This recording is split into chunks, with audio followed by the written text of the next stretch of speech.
Do you want to get your low back stronger? I've got a move for you. Jefferson Curls.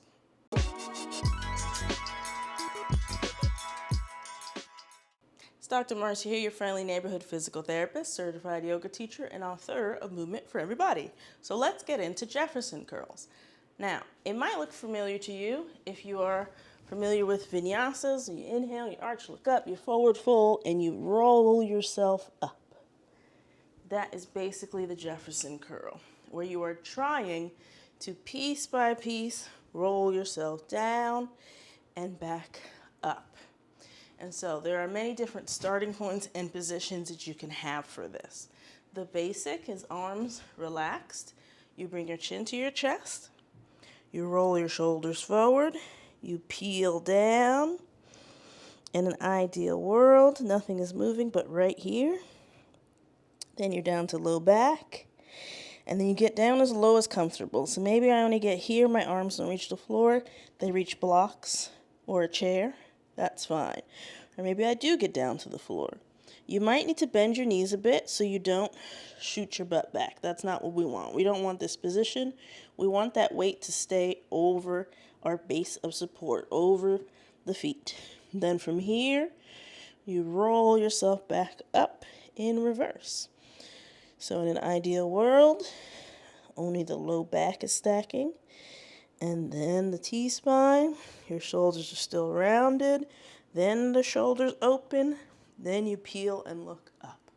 Okay? So obviously if you've had not obviously, but if you've had back surgery like a laminectomy, spinal fusion, or something like that, the way that your body moves segmentally will be different, right? Or if you have scoliosis, let's say, leg length difference. So it might not feel smooth or good at every point of the range. So kind of explore that and play around with the position. So maybe you don't go as far down.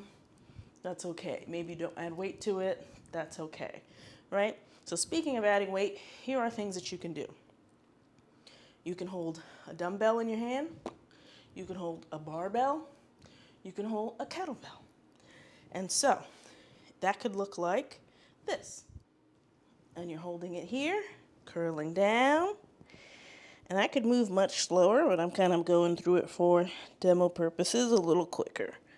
That could look like that, right? Now, if I feel like, with or without weights, I like to get deeper, then I can make myself a little taller by standing on something. So it could be something as simple as blocks, or I could stand on this chair. And so, I know my head's cut off, but that would look something like this, where I could keep on going lower and lower, as low as my back lets me go, and then come back up.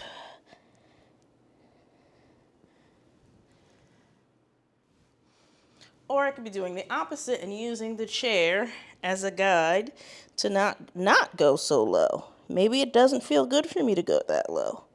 That's okay.